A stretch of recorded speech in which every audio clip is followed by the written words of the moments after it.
After we launched the recent home-based business ideas video, we got comments asking for a deeper dive into voice acting businesses, and we are nothing if not humble information deliverers.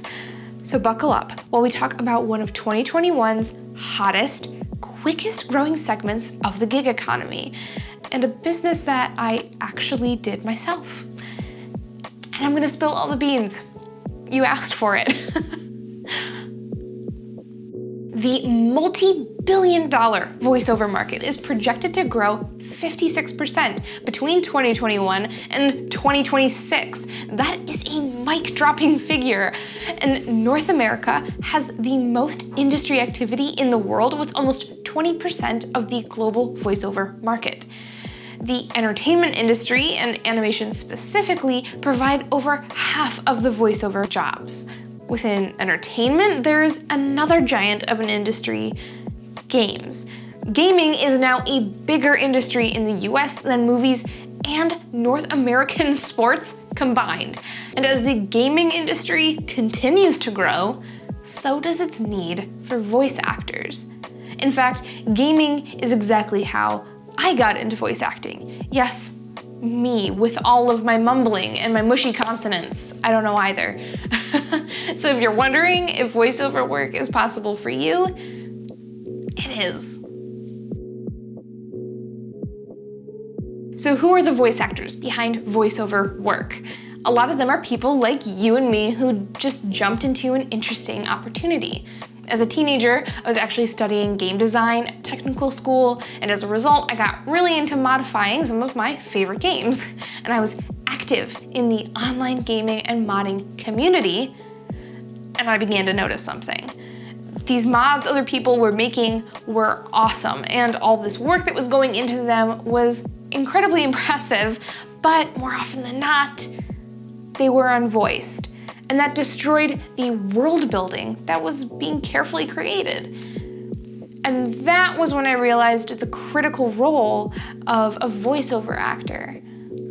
And I decided that I would start offering my amateur services. So as you get started, you'll need to ask yourself a critical question. What's your niche? Do you gravitate more toward entertainment work that might involve character voices like gaming, commercials, film, and animation? Or do you see yourself using your natural voice for projects like training and informational videos, announcements, ads, and business content? It's okay if you're not sure yet. One of the best ways to decide on a direction is to warm up. Grab a children's book or a free script online, there are a lot, and tell your embarrassment to wait outside while you have some fun reading aloud in different voices. Get some recordings of your favorite reads, since they can actually be samples for your portfolio, more on that later, help you test recording setups, and very importantly, get you used to hearing your own voice. It's a pretty big part of this whole process, honestly, so. Once you decide on a niche, keep that direction in mind for these next steps. So as I said before, I stumbled into voice acting through communities I was active in. Online forums can be a great way to make connections in animation, production, literary, and business communities. And college groups, local meetups at cafes, and other sites relevant to your niche are all places you can find potential clients, as well as support for your business. The point is, if you want to be someone your community turns to, you need to be known in that community. I wasn't planning to be a voice actor from the beginning. I just happened to get there through my bad habit of business rabbit holes, which is kind of how I got where I am today.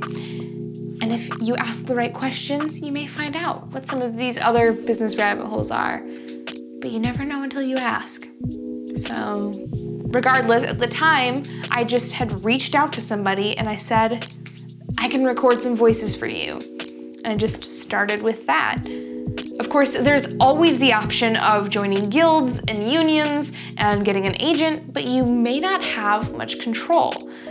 It depends on your chosen industry and your physical location. More on that later. Potential clients will want to know one important thing. What do you sound like? The better your portfolio, the more likely people will want to work with you. A good voiceover portfolio will showcase your vocal range, acting capabilities, and audio quality. A portfolio can be created using albums on SoundCloud or other audio file hosting sites. If you're using a site like Fiverr, you can upload your audio clips there, or you can go all out and create your own website.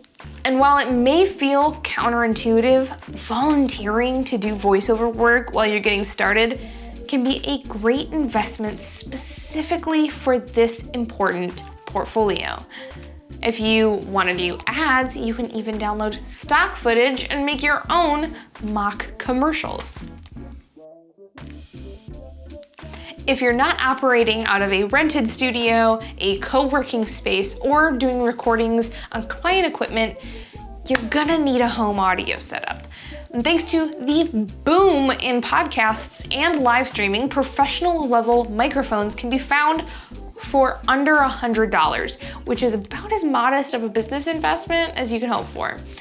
You'll also need to set up your actual recording space, which means major sound dampening. Mine's not even that good. This is so that when you record your audio, clients can only hear your voice, not your neighbor's dog. Teenage me just recorded in my closet, surrounded by my biggest sweaters, as close as possible on all sides.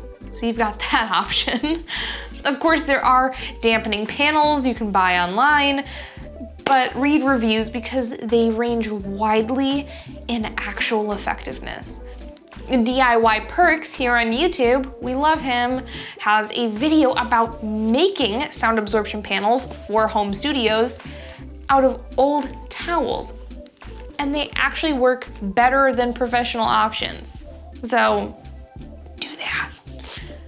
And finally, you'll want to have software to capture your audio, edit it if needed, and do some sweetening and mastering. Lucky for you, there are lots of free options out there with GarageBand and Audacity, which is what I used, topping most lists. And of course, if you want more features, there are tons of paid options out there. Okay, so by now you have worked with your voice, pursued a niche by connecting with its community, created a great portfolio with quality audio in your modest but effective home studio. You've connected with people, read message boards, and gleaned a sense of standard market rates and gaps, and thanks to the self-promotion you did by sharing your portfolio link, you may have started to book some steady work. Maybe enough work that you've been able to raise your rate.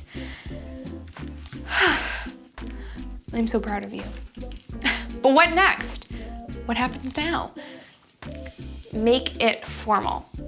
Formalizing yourself as a business entity, whether you're an LLC or a sole proprietorship, can show bigger clients that you take this seriously and that you're prepared to take on bigger jobs.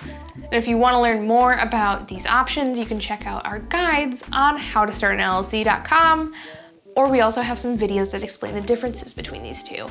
Now, our site even comes with some free business plan templates and business plan generators, which are way easier than if I just word vomited even more at you right now and walked you through a business plan setup instead of just bringing you to a web page that generates a PDF.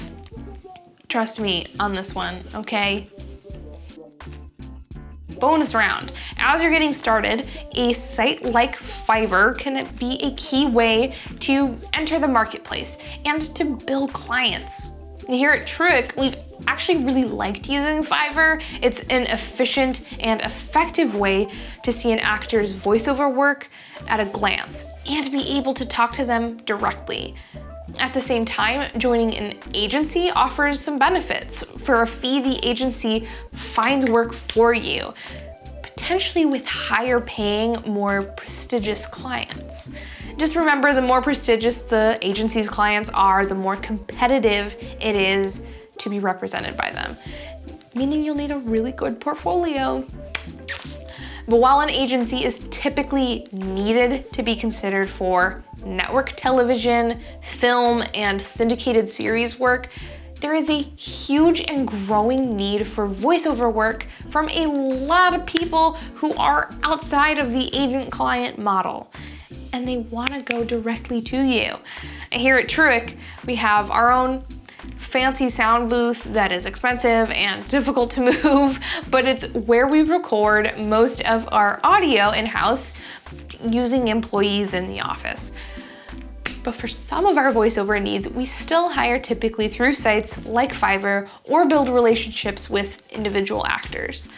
For the record, I'm not an actor. I do just work here. I am really glad we were asked about this specific business because it's a great one, it's fun, and plenty of our staff have had personal experience with it. As is, they've had personal experience with starting plenty of other businesses. You just have to ask. If you do want more deeper industry dives like this, don't forget to leave a request. Operators are standing by. Small businesses are the lifeblood of every community. We want you to be passionate and prepared for a lifetime of entrepreneurship. If you're looking for more inspiration, we made some free tools to generate ideas, find a name, and form your business. Find free resources and guides at TRUiC.com.